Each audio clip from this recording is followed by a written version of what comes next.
Coming up this week on Sporting Journal Radio. The camera guy had this giant duffel bag, and he had it setting right there. So I was trying to land him in the driver's seat, which I've done a million times too. But, yeah, that one got me. Well, I'd yell over last year. I'd yell over to Danny across the river. Hey, Danny, how deep are you? And he'd drop a brick on a rope. I'm 14 feet according to the rope.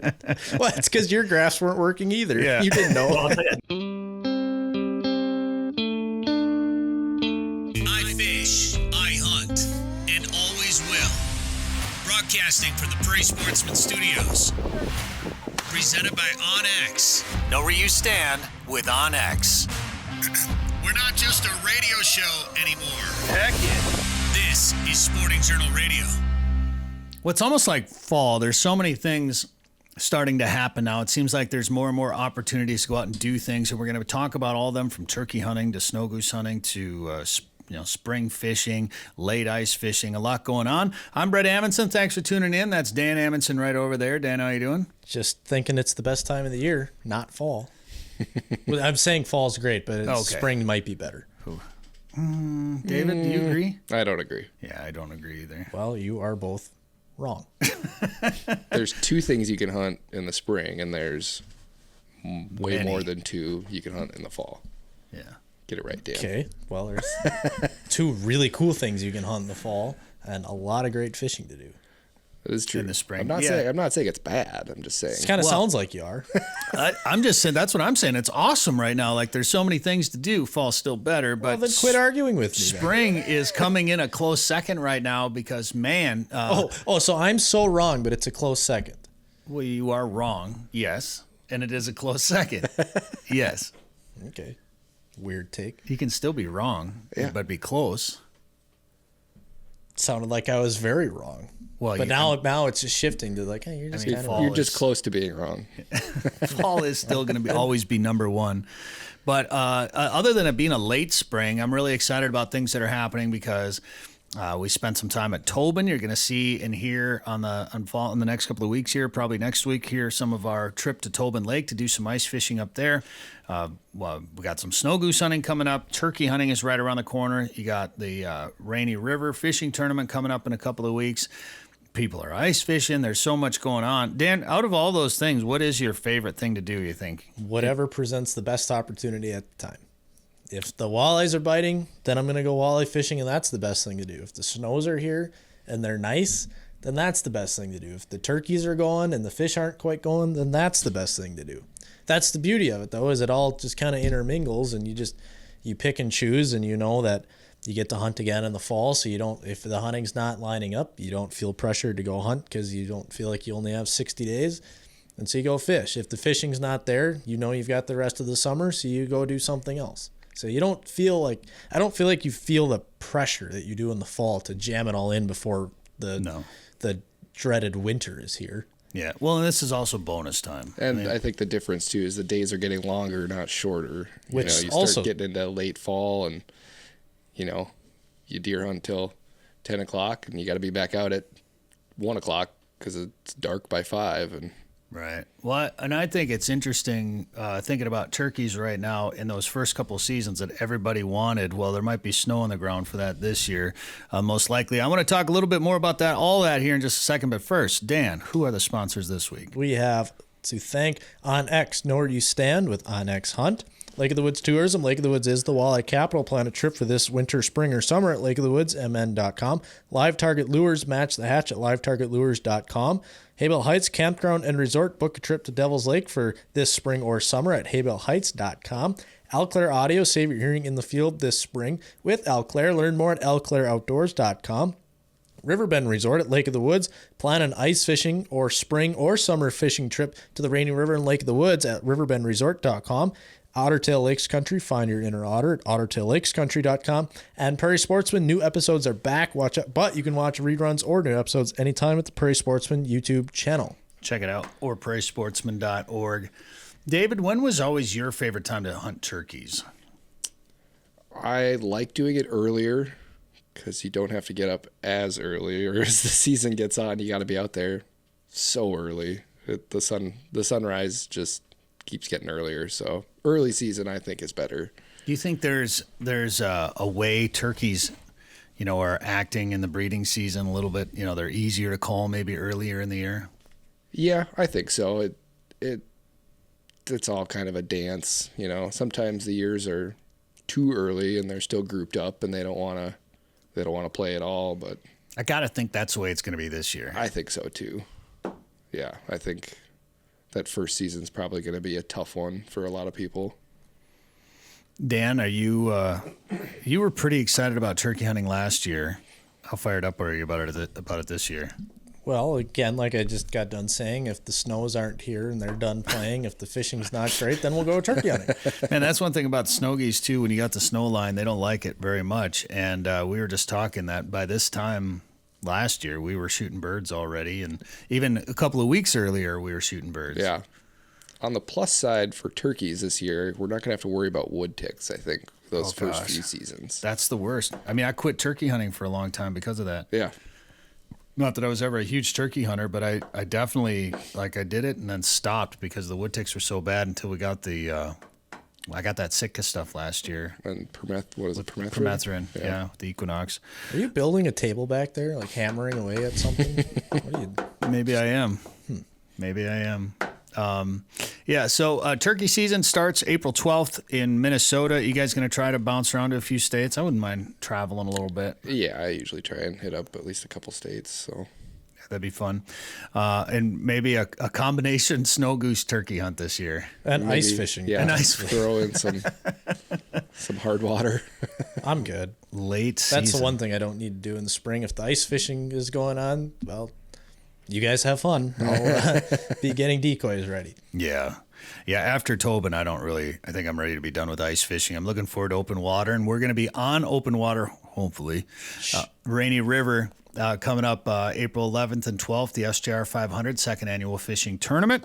I'm sure it'll be open. It was cutting her a little close last year, but everything opened up and we caught a lot of fish, had a great time up there last year, and we're a week later.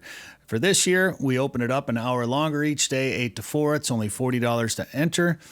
Everyone is open to sign up and be a part of it. It's on the Fish Donkey app, so it's all catch and release. It's all catch and release up there anyway this time of year. But all the fish will be caught and released as part of the tournament. So there it is right there on the screen, SJR second annual 500. Come and join us. We'll do a non-mandatory rules meeting on Monday, April 10th. So happy Easter, and then let's go fishing for that tournament. It'll be a good time. We'll talk more about tips on the Rainy River and how to catch some of those fish with Joe Henry coming up. And we're going to talk Bassmaster Elites.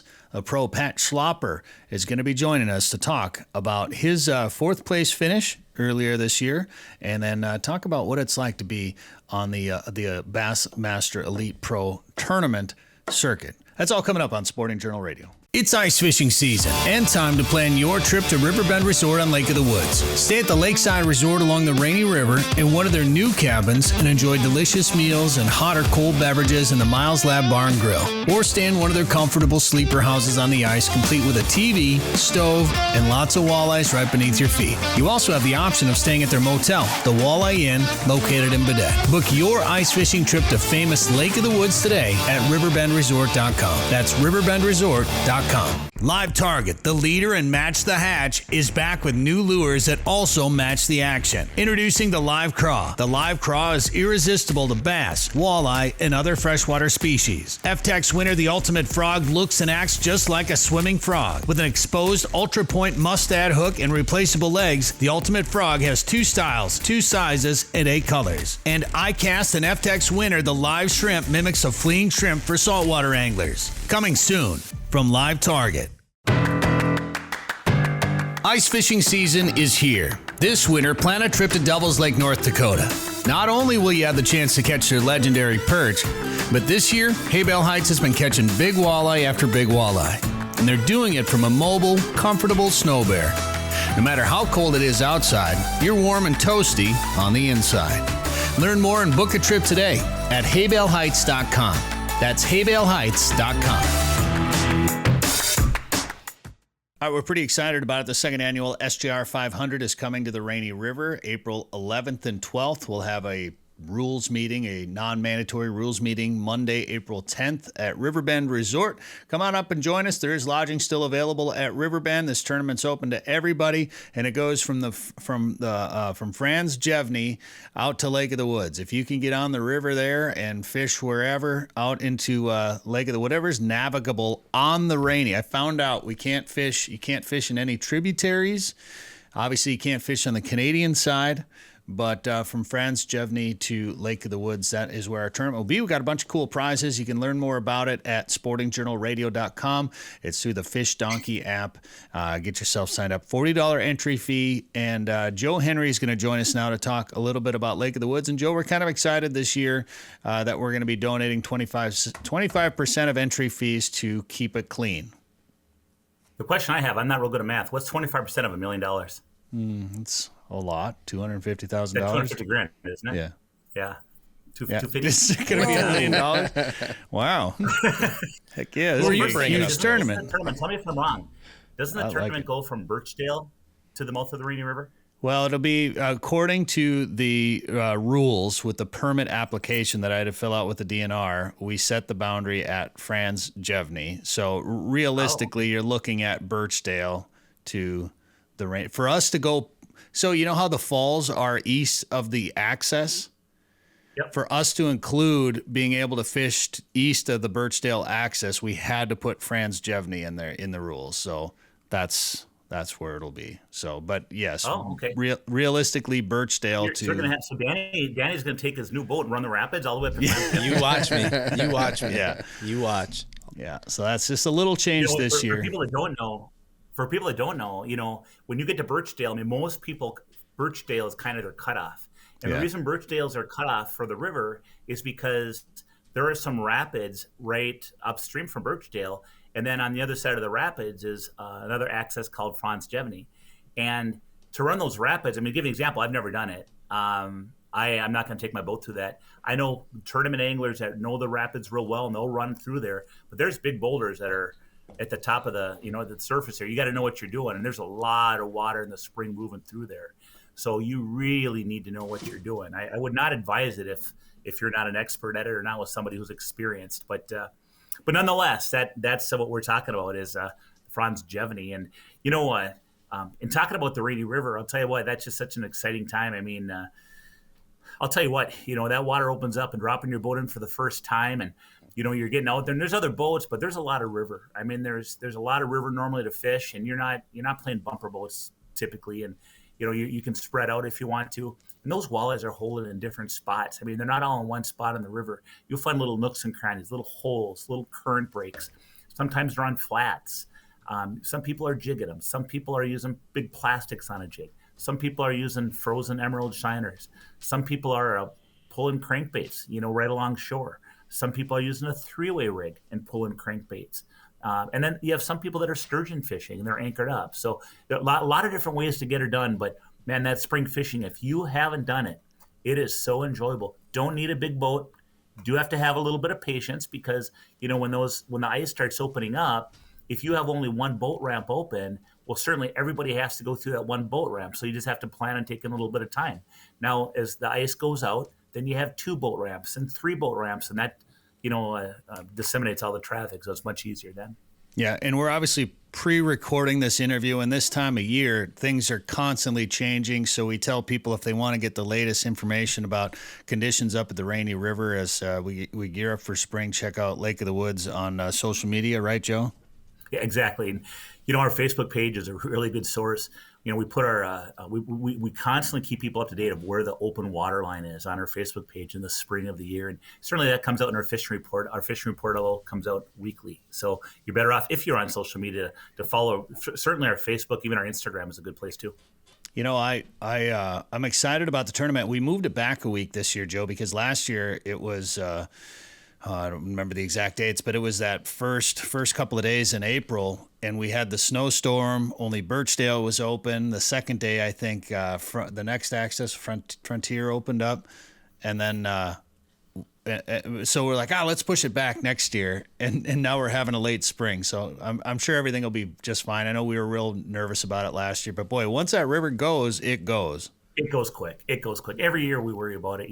When's it going to open? Is it going to open early? Is it going to open late? When's it going to? Is we even going to have a season this year? Every year when it goes, man, it goes quick. You're like, oh man, did you see how far the river opened up yesterday? It looks like we are going to be fishing. Well, so I would just watch it. Don't worry. It seems like we're on course, and it's kind of a normal winter. Well, we have so much fun anyway. It's just a fun tournament, right? Like $40 to get into it, 50% payback, 25% goes to keep it clean. 3 largest walleye, 3 largest sturgeon. By length, we'll get prizes plus non-walleye or sturgeon. We're going to have a prize for that again this year. And then we just have a good old time at Riverbend there. We have a little party. It's open to everybody through the Fish Donkey app. So get there and get signed up. It's just meant to kind of celebrate the open water season and catch some nice fish and continue that tradition of spring fishing up at the Rainy. And that's just a couple. So it's 11th and 12th. So that's right before the walleye season closes up there, Joe.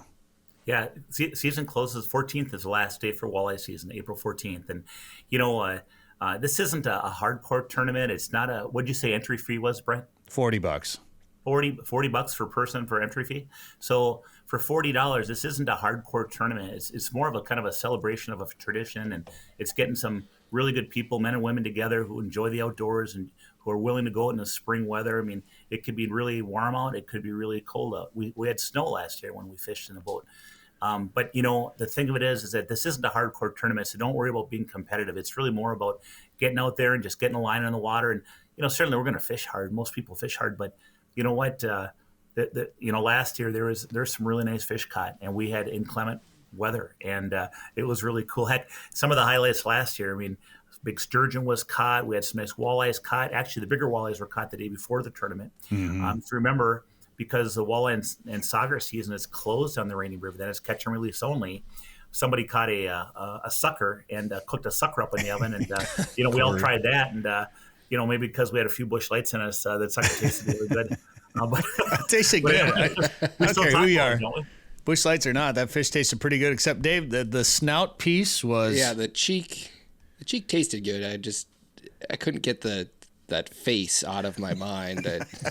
You're sucking on a sucker's face. I almost gagged a little bit as I put that cracker in my mouth, but choked her down. It tasted good.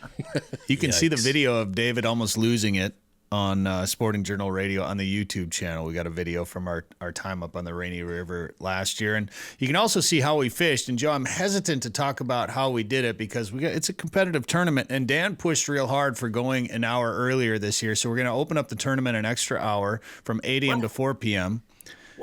Because... Well, he didn't catch. What time do we go to bed? We just go to bed at 3, 4, 5 in the morning, don't we? So let's just not sleep. We're not sleeping for 48 hours. I'm kidding. Walking right from the bar down to the boat. I will say, though, it was kind of nice waking up, having breakfast, getting on the road, and now Danny wants to push it. Oh, well, in our hope. That gives me more motivation just to make sure we put that boy in his spot. Our hope is that we have more accesses open. That's the reason we started at 9 was because we feared only having 1 or 2 accesses open, which we did. So we're hoping to have all 4 so we can spread out and not have a congestion at the ramp and get more fishing time in, really. Yeah, because you can get on the water whenever. It's just that fish only count once the tournament hours open up. So, and we honestly might, I don't know, Joe, I don't feel like needing to rush out there at 8 a.m. I can tell you right now, I'm not going to be in a big hurry. It's stained water.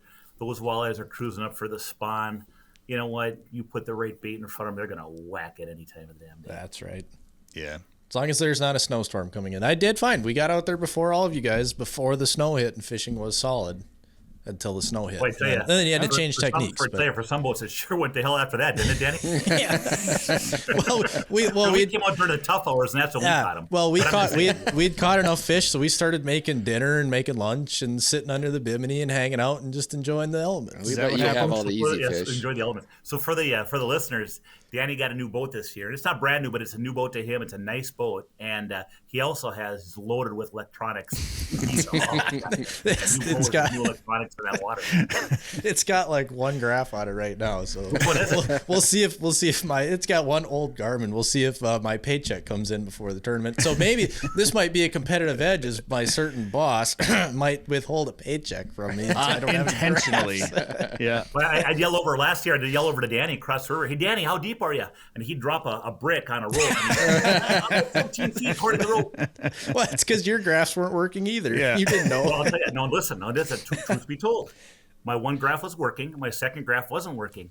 But Jamie Dittman, we call him Dr. Sonar. He got in and diagnosed a problem in about 1 minute. And you know what it was? One of my wires to my battery wasn't hooked up. So as soon as we figured that out, boy, that sucker popped right on. It's amazing how that works. Power helps.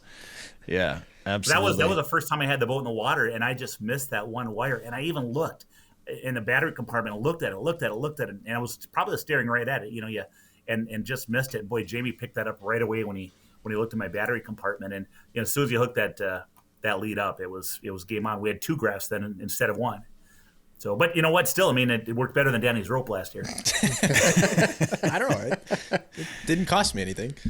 That's actually what they used to do in the old days of fishing on Lake of the Woods. A lot of those really good guides, they'd be way offshore and they'd be trying to use different landmarks as far as they could see for a marker. And then they get out there and what they do is they drag a rock or a brick around on a rope. And then when they started hitting bottom, they knew that they were on the reef. And then they'd throw it maybe a jug with a sinker on it or something to kind of stay on it. But that's how they found structure back then. Well, you got to do what you got to do. And before the days of electronics, can you imagine all this, like with live scope now, that what we can do with a live scope? Yeah. Compared to even 20 years ago? How about having the security of a smartphone to be able to call if you get in trouble? Yeah. How about being able to look at weather radar in real time or look at it before you go out on the lake? I mean, just all those things compared to the old days, we're lucky. Well, and as far as tactics in the spring, obviously the biggest thing is being flexible and being able to change up your presentation. And the one thing that worked for us, Joe, last year is we switched to pulling crankbaits and had a lot of success doing that. Yeah, we were jigging and we caught a few fish jigging, but we were not doing great. And we weren't on a lot of fish either. That's the thing. So we just kind of made the decision that let's put our crankbait. We'll troll upstream real slow in that cold water. With that water moving downstream, that crank just moves like crazy, even going really slow. And we just trolled upstream with a 3-way rig. We used a sinker with a drop about 2 feet. I think we were using about a 3-ounce weight. And then we had about a 6-foot piece of mono going to a shallow diving crankbait. And then the other swivel of the 3-way was going to a rod and reel. And we would just lower that down almost like a crawler harness at a 45-degree angle and just drive around upstream. And, the beauty of that presentation is that you can slide up into 5 feet of water if those fish are holding tight to shore. Then you can slide out to a hole that's 20 feet and just be touching bottom with your sinker periodically and know you're down there. And we caught a lot of fish. I mean, our fortunes turned really immediately when we started doing that. Yeah, and I think we really kind of got into them right about 3:50. Oh, we would have had another hour because we got a couple of our best fish then too, and we were marking the best fish. And boy, I tell you what, I got some things in my mind right now for this year that But again, that's really kind of the fun of tournament fishing is it forces you to make decisions on the water and try different techniques, and I think it really makes you become a better angler. Well, we're looking forward to it. Find out more information about the SJR 500, the 2-day Rainy River Fishing Tournament coming up April 11th and 12th. We'll be based out of Riverbend Resort. Find all the info at sportingjournalradio.com. Joe, and if people want to find out more about the changing conditions at the Rainy River, what should they do? You know what? On Facebook, just look us up. It's facebook.com/Lake of the Woods MN. And otherwise, check out our website, and that's lakeofthewoodsmn.com. Come ice fish the famous waters of Minnesota's Lake of the Woods, the walleye capital of the world. Experience full-service resorts featuring heated fish houses, ice transportation, meal plans, and sleeper house options. From the Northwest Angle to the South Shore, Rainy River and Baudette, the Midwest's #1 ice fishing destination. Walleye, sauger, perch, and northern pike. Minnesota's Lake of the Woods, best fishing anywhere. For more information, log on to lakeofthewoodsmn.com. 852 million acres of public land, 147 million private properties, all in the palm of your hand. The #1 hunting GPS app just got better. With hundreds of custom map layers, 3D and topographic maps, you can easily scout on the road or at home before you go. And now you can get important weather details, CWD detection, and even know what crops have been planted where. Get the most trusted hunting GPS app ever made. OnX. Know where you stand with OnX. Looking for winter adventure? Might as well pick a place with over 1,000 lakes. Otter Tail County, Minnesota is in the middle of everywhere, offers a simpler pace, and has something for everyone. Find your inner otter at ottertaillakescountry.com. Hi, this is Sporting Journal Radio. I'm Bret Amundson. Thanks for tuning in on the network by demand, sportingjournalradio.com, or watching this on YouTube. Really excited about our next guest here. I should mention Dan Amundson is with us right over there, too. Hi. And I know last week when we were doing, what were we working on, Dan? Prairie Sportsman stuff, I don't know, probably? I was editing a bunch of different things, but And, I got really distracted. Very distracted.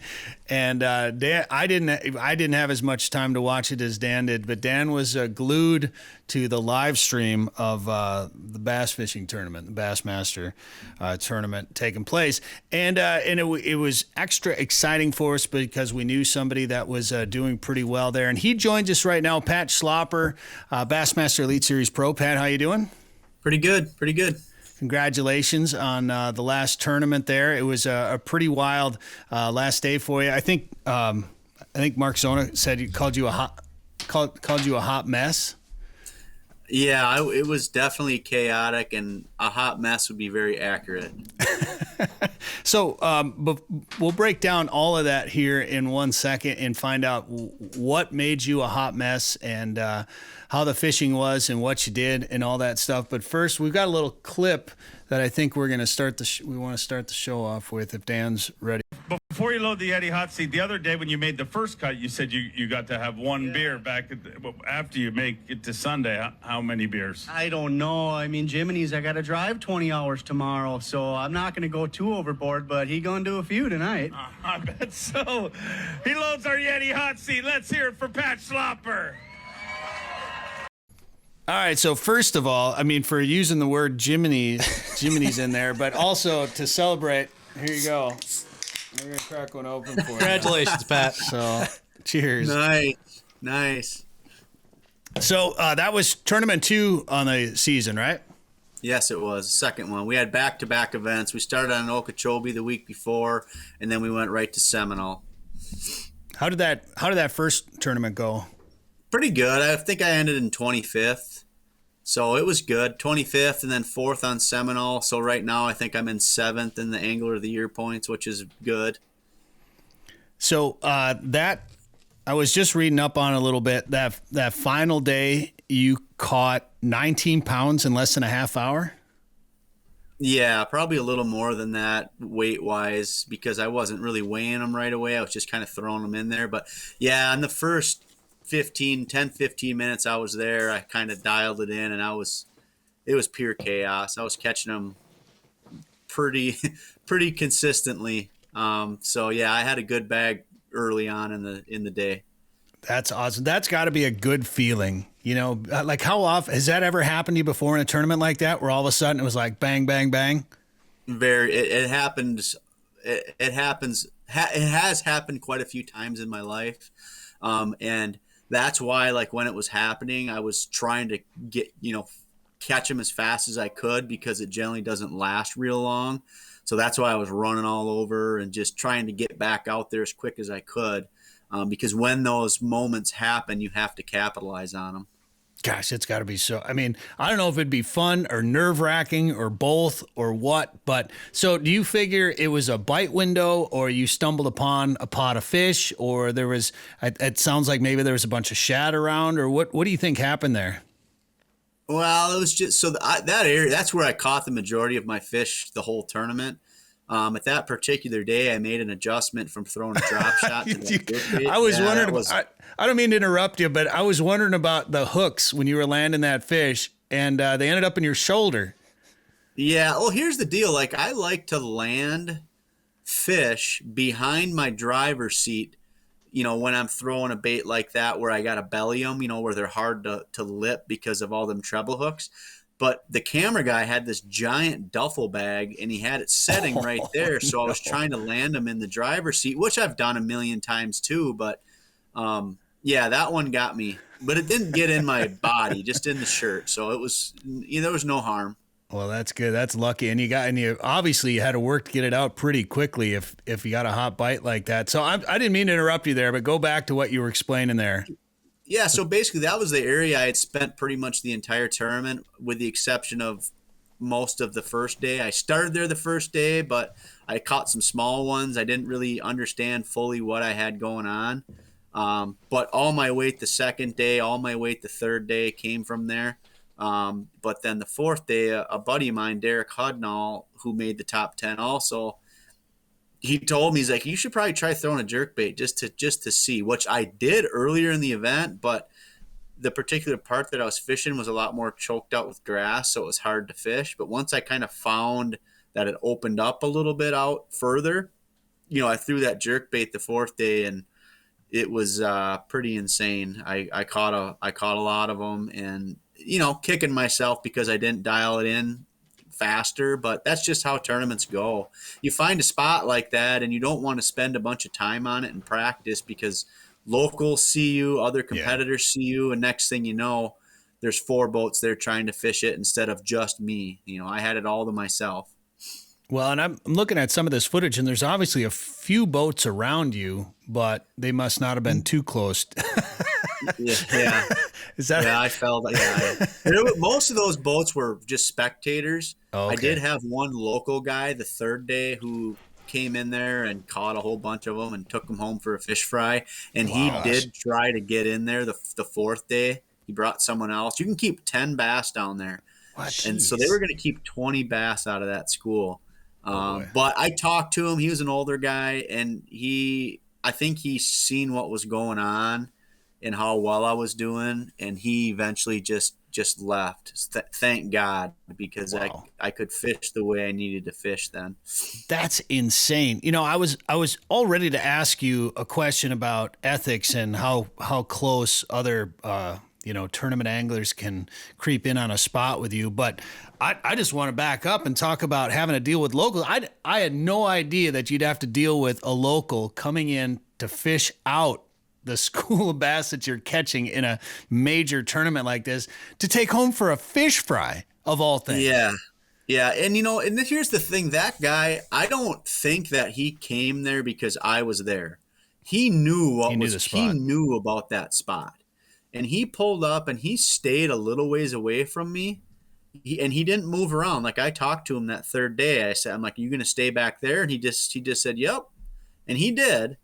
But what that made it difficult for me to move around the way I wanted to move around. And he stayed there almost the whole day. Like, he finally left the third day, and I went to the area where he was, and I called 2 fish right away. So had I been able to fish that whole area the third day instead of just kind of being limited, I possibly could have had a better bag too. But I don't feel, I'm not one of those guys that thinks tournament anglers are superior. I just don't.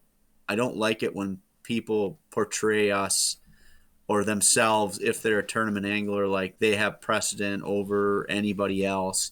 But at the same time, in that scenario, you kind of hope that they respect you a little bit when you're there on the last day. And I've been there every single day of the event. It's not like I just showed up there. And the guy was really nice. He left, and it was fine. That's interesting. That's one of those stories you don't hear very often. One of those side and stories. They didn't show it either. They didn't show any of it on there, me talking to them. They filmed it all, but when you don't know what they show. So and I've gotten asked a lot about it because I kept referring to the guy as Grandpa Joe all day. And so people were like, who's Grandpa Joe? And then you tell them the story, and well, they didn't show any of that. So it would have been nice if they would have showed that to kind of set the scene, but it happens a lot. It happens a lot where local people. It happened really, really bad on Okeechobee to several people. They see you catching them, they move right in on you, and they just, it happens, but I try not to let it bother me. Yeah. Well, it's tough when you're on public water, essentially, and especially when it's locals that have fished it their whole lives or something like that. But did Grandpa Joe know you were in a tournament? Obviously, he knew you were in a tournament then if you're there with a camera guy. Yeah, he did. I mean, he knew what was going on. And, I was really fortunate that fourth day because we had to run about a half hour from where we took off from, maybe 30, 35 minutes. And so I didn't get down there till, I don't know, a little after 8. And I'm just praying, like, please let this guy have to go to church or make breakfast for Gam and not be there. And I pulled in and he wasn't there. And I'm like, oh my God, thank you. He's at church or having coffee with the boys. And then I had about 20 minutes of fishing, 15 minutes of fishing, and here he comes. And he's got someone else with him. And I'm like, oh, crap. Now they're really going to put a beating on him. But then I started on a different end of it than what I had been starting. So if he did show up, I was going to be where he wanted to be. And he would have had to, go around me or leave like he did. And thank God he left. So now, if I was asking anybody about this situation, I'd be talking about, how you were fishing, what structure you were on. I feel like it's different when you're talking to a tournament angler during the season or anything. Was there structure there, or is it a secret, semi-secret spot, or what? I have never been there other than pre-practice, so I don't know what their community holes are. I mean, there was no other anglers there, no other guy of the Elite Series guys found it, and there was no locals there for the first 3 days other than that one guy the third day. But that lake has got a lot of hydrilla in it, really thick hydrilla. So what this was just kind of a ditch that ran through it, and the hydrilla turned from like a solid mat, which is usually from, I was in about 15 feet, and usually the hydrilla would go from the bottom all the way to dang near the surface, maybe within 3 feet of the surface. But in this area, there was kind of a ditch, and that hydrilla got broken up into clumps, and then there was some coontail mixed in, and there was a lot of shad around. So it was what you want to look for in a lake that has a lot of vegetation. Well, and if none of the other tournament anglers knew about that spot, whoever is going to be fishing that lake in the next tournament, they're checking on X for Grandpa Joe right now, so they can get. Well, they know that now. That's the downfall with how Bass does it, is they've got Bass Track, and they'll put exact locations that you catch fish. Oh, really? There's a lot of controversy around it amongst us anglers, or just when they'll show where you're at on the map. So then what happened, during the live coverage? So then all of a sudden, that's how all those spectators found me, because they're like, oh, he's over there. And then they drive up, which is fine. Them guys just sit back and cheer you on. That's kind of fun. But then now I guarantee you that next morning there was a dozen boats out there fishing it. So that spot will probably not be the same for quite a while. And I bet part of the reason why they didn't film the interaction with the other angler there is probably a legal reason. They didn't have permission to put him on camera, I would bet, is part of it. But if you say they filmed it all, like how much of that is live? Like, are they transmitting that live from the cameras, or are the guys filming it and somehow? Yeah, I think it's live. I mean, there might be a slight delay, but like I asked them, I'm like, how much of that was on live? And he's like, quite a bit of it, because it was so action packed. But I think they jump around from angler to angler, and then if something happens when it's not live, then they'll show, they'll air that part of it into the show, edit it in however they do it. But yeah, it's live feed, so it's like real time with probably a slight delay in case I drop an F-bomb or do something like that, but primarily live coverage. So it's pretty cool. I mean, it's really taken the sport to another level, having that kind of coverage. How many years have you been doing this? This is my third year. How much more pressure is it when there's you're in a high level, elite level tournament to begin with, and then you got a camera in your face the whole time. How much pressure does that add? It doesn't really affect me, especially in that circumstance where I was so far behind. I was like 15 pounds behind the leader. So I knew going out that day, like I couldn't win unless the leader broke down or something weird happened. I mean, I could have caught 30 pounds and not won. So there really was no pressure. I'm like, I'm in 9th place. I can drop one spot, which would cost me a little bit of money and 1 AOY point, but I can move up, potentially 5 or 6, 7, 8 spots. So I'm just going to go out and catch what I can catch. And, I'm here on day 4. So it's a success either way. So I had no pressure. So, and that makes it even more fun when you're not like stressing about, not getting paid or not making the cut. And, I fished really free that day. It was great. Speaking of breaking down, that's a concern on that lake, right? People had some issues, right? Oh, it's really hard to navigate. There's a lot of timber and there's boat lanes. There's a few boat lanes that are super narrow. And like, if you get off of them, I'm talking like a foot, you're done. You're hitting timber. So it's, John Cox almost sunk his boat. I think he hit a stump with some rebar on it and ripped a big hole in it and had to call Larry Nixon to come save him. So it's treacherous. It's bad on parts of it, not all of it, but a good chunk of it is hard to navigate. Now, was there a clip? I saw a clip surface up. I honestly don't know if it was from this week or a previous tournament, but did somebody put their boat on shore? Or was that an issue? That was this tournament. Yep, yeah. Ray Hanselman, first day takeoff. So we got to run down the Flint River, and it has some real tight corners, and some of these guys are like really aggressive drivers. Like they want to try to pass you, even if they got 30 miles to do it. They'll want to try to pass you on some dumb corner that's not safe in the first place. So what happened, I know Ray real well, and I drove by and seen his boat up in the woods, and I didn't stop because there's already several boats there, and I seen Ray standing on the bank, so I knew he was okay. But what happened was he was going into one of those tight corners, and another angler caught him off, like cut right in front of him within feet of his motor. And he was either going to hit him or turn left, and he turned left as hard as he could, and the boat caught an edge and hooked and shot him up into the woods. So super lucky.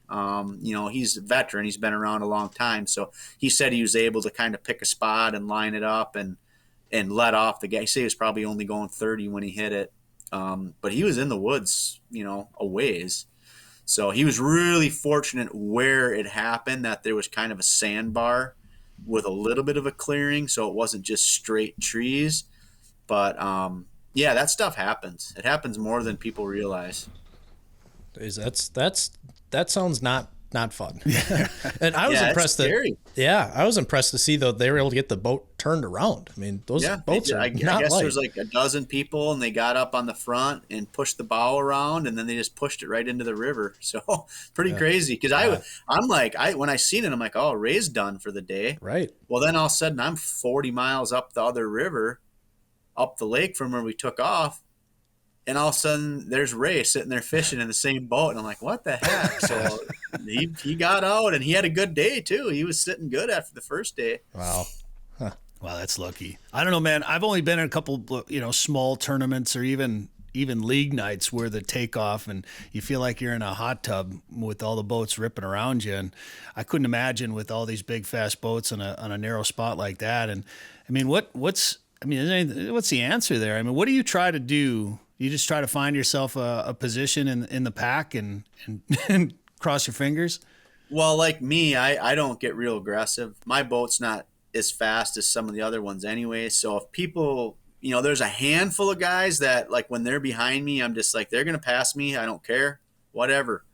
There's some people that are just super aggressive. And when they're behind me, I just get out of their way, let them go.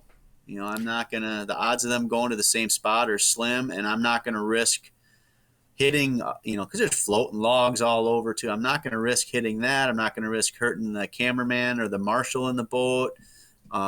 It's just not worth it. I mean, I'm very competitive, but I'm at the point in my life where I don't want to do something stupid if I can, reduce the chances of it happening. Well, and I'm sure Shields and Yamaha and all your sponsors would appreciate that too. Yeah, for sure. I mean, that's the other thing too, is you're representing the sport and all the people that are helping you out. And there's all these kids watching that look up to us. And it's like, that's the last thing you want is, to see one of those guys go ripping by you and you're trying to I don't know. It's just not, it's not good in a lot of ways. Well, I want to ask you about that too. And I was going to bring it up earlier when you're talking about fishing a spot. And if another tournament angler, another guy sees you catching fish, have you had other guys creep in on your spot like that? Or is there some ethical boundaries, or is there some respect, or do some guys just not care? So there's ethical boundaries and respect, but not everyone follows that, and not everyone will reciprocate that if you show it to them. So, and that takes a few years to figure out. Like, I'm really starting to figure out the people, because people all say, oh, I would never pull in on anybody, and I don't expect anybody to pull in on me. But the next thing you know, they're pulling in on you when you're catching them or you're somewhere that they want to fish. But if you try doing that to them, then you get an earful. So there's kind of an unwritten rule, you don't do that. But then there's some events like last year on Pickwick Lake where it was a ledge event where those fish are packed into very few spots, big groups of them, where you're going to have to fish with 3, 4, 5 other boats and work it out. And that's why I did really bad in that event, is I was too scared to go up to people and ask if I could fish. Yeah. So now I'm learning the lesson that, hey, and I keep it in my mind, like, okay, that guy pulled up to within 15 feet of me on a spot.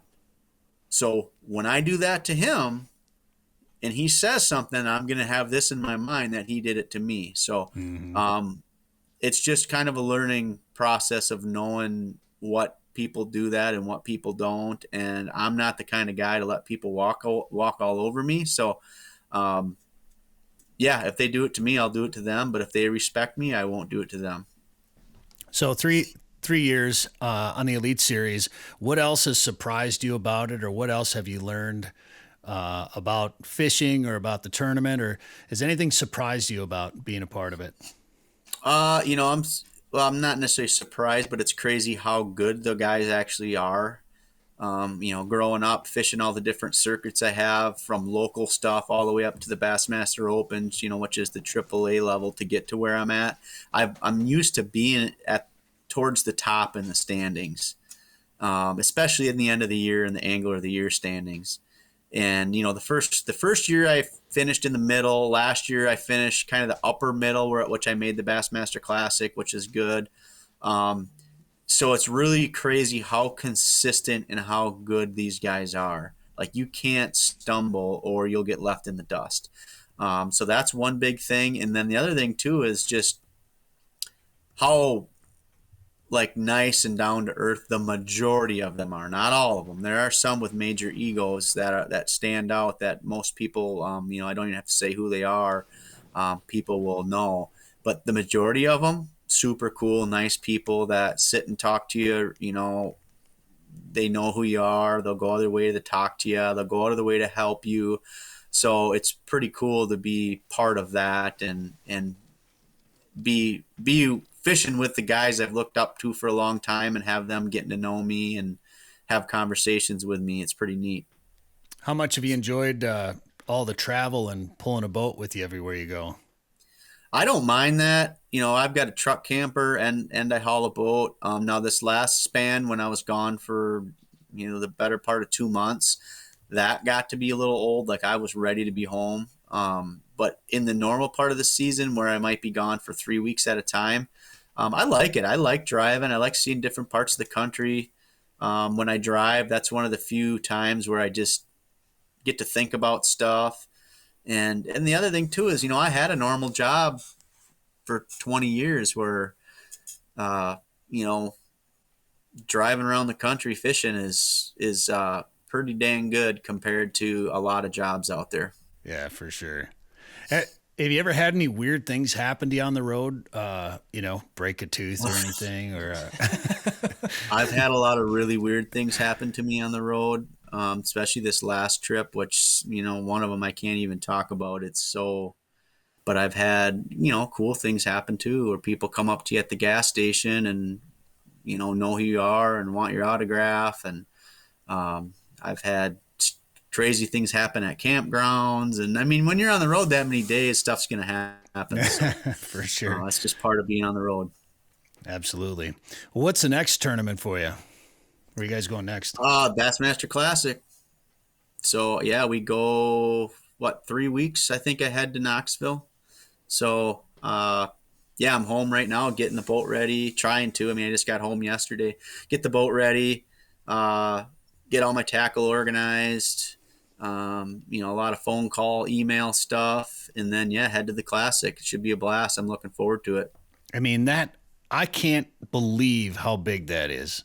Like, it just still, I haven't been around the bass industry side of bass fishing like this as much the last couple of years, just kind of learning more and more about it, and how huge bass fishing is in general, and just how big like this event is, just blows me away. Yeah, it's the biggest one in the world. I mean, when people think of bass fishing, if they think of tournament bass fishing or know anything about it, the Bassmaster Classic is what they know. Yeah. So it's really cool to be a part of it for two times now, and have the opportunity to, potentially have a big tournament and, completely change my life. So, it's awesome. It's something I've dreamt about for a long time. And, once you go there once and experience it, you want to get back as many times as you can. Yeah. It's a Super Bowl, right? I mean, Oh yeah. So that first year, was it bigger and louder and brighter than you expected, or what was your impression that first year? Yeah, the first year was in Fort Worth, Texas, which was a really fun town, and they had it in Dickey's Arena, big sports arena. And I don't know how many people are there, and there's a giant stage, and they pull your boat up to the stage, and you get out, and it's a whole nother level of a normal Elite Series event. And then you just have all the hoopla around it. You have a giant, expo. You have all the media stuff before the tournament, during the tournament. There's just so much surrounding it that everything is amplified and way more intense.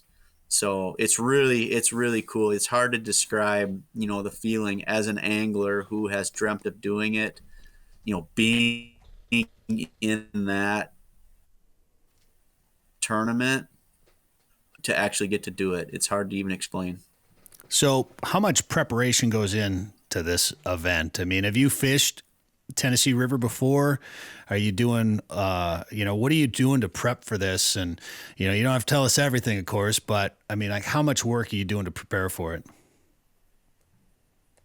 So I have fished it. My rookie year, we fished an event there, and I did pretty decent. I like the Tennessee River a lot, especially that time of the year in the spring. So it's just going to be a matter of getting my tackle ready, getting it organized, getting the extra stuff I think I'll need together, making sure, I have all my waypoints loaded on the graphs, making sure everything's in good working order. That's about it. It's no different really than a normal Elite Series tournament as far as preparation. So it's just trying to get all your ducks in a row so you don't, have something happen negatively that you could have controlled. Well, we wish you luck in that tournament, of course, and we had a lot of fun fishing with you down on Table Rock. We should talk about that experience just a little bit, too. We were down there for a glow, and you got the call. You had to come down and take some of us idiot media guys out for a little bit of fishing and show us how to catch some spotted bass, and it was a lot of fun. You had them dialed in pretty quick down there. Yeah, if you ever have a tournament down there, we get all the credit for how you do. So yeah, I don't know if we were on the tournament caliber fish, but they were nice ones. I mean, for never being there, and I mean, when I was out there with you guys, that was the first time I had ever seen the lake. So I mean, it took an hour, maybe 2 hours, but man, we ended up catching them pretty good, I thought, and some pretty nice ones. So spotted bass are a blast. Yeah, that was fun. And using that forward-facing sonar, I can't remember. Was that Live Scope? Yeah, Garmin. Yeah, using Garmin. Yep. And finding the structure out in front of us and then casting out to it and letting it drop. And you'd be able to tell right away. You'd see fish coming up. And if we didn't see those fish coming up, you're like, nah, we got to move on to the next one. Like you could tell by looking at the electronics. Oh yeah, that's a big part of that that game is understanding what you're looking at. And yeah, once I seen that happening, like I remember the one little rock pile where we caught them pretty good. I remember seeing them and saying like, oh man, we're going to catch them. And then, yeah, we caught them good. So that's the magic of forward-facing sonar if you learn how to use it and how to read it. Yeah, that was a good time. And we've got a video from that's going to be coming out on our new YouTube channel, Fish Hunt Forever. You'll be able to watch our time down on Table Rock with Pat Schlapper coming. Well, we'll sometime. See. We're still formulating all of our schedules for this. That's not me. Oh, bye, Dan. With a brand new YouTube channel, so we're still formulating our schedules for all that, but it'll be in the near future. Yeah, we've got a lot of content we're going to be bringing you there. So we've got a lot of stuff we're editing every day. We just put out our first video on that new YouTube channel here recently, and we got a lot more coming, including our time with Pat down there. Hey man, really appreciate the time. It's Pat Schlapper Fishing. That's where we can find you on social media. Yeah, Facebook and Instagram, Pat Schlapper Fishing. I think my wife's got a TikTok thing set up too. I've never done anything with it, but she does it, and she gets a lot of people looking at that. So I do have a YouTube page, but I haven't been super active on it. I'm still trying to navigate through that. I put a lot of time into several videos last year, and I just didn't get much traction. I feel like on Instagram I get a lot more feedback, so I've kind of concentrated on that. But yeah, Pat Schlapper Fishing for all the social stuff, and I post pretty regular, fairly active on there. So yeah, follow along. I appreciate it. It's hopefully it's a good year. Yeah. Well, good luck the rest of the season. Good luck at the Classic, and thanks for the time today on the show. All right, appreciate it, guys. Thanks for having me. Sporting Journal Radio is a division of Macaba LLC. If you've got a question, comment, or story idea for us, send us an email. Go to sportingjournalradio.com. While you're there, you can learn how to advertise on the show and visit our store for hats, hoodies, coffee mugs, and more. Go to sportingjournalradio.com.